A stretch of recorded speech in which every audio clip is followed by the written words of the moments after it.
jumpa yang itu urat betul-betul itu point you akan rasa dekat sini ada sikit macam kebas, kanan-kanan sikit.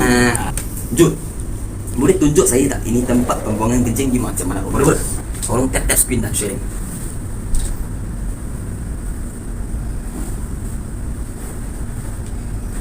Banyak bagus, dia ada urut sedang ngam. Ini tempat pembuangan kencing, tapi boleh lebih baik. Follower nak tahu tak cara untuk urut ini pembuangan kencing tak? Nak tahu? Komen nak dulu. Master tunjukkan. Okey, dia ada sikit lagi kena tiung sikit.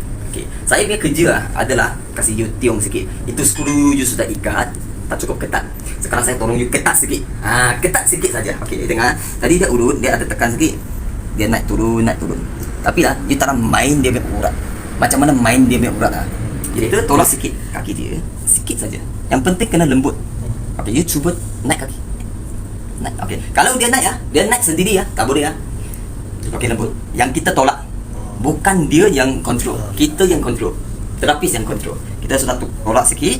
Lepas tu sapu dengan sikit. Okey, nah ini. Ini urat. Ini. Okey, lepas tu naik turun. Ini sini ada satu urat. Ini di tengah Karet. Ini. Nampak ni? Kalau boleh tolong komen boleh. Ini tengah tekan naik. Nampak tak ini urat? Ini adalah tempat pembuangan kencing. Okey. Lepas tu sudah tekan 2 kali, kita naik turun. Jangan ini macam hantam saja. Jangan buat macam tu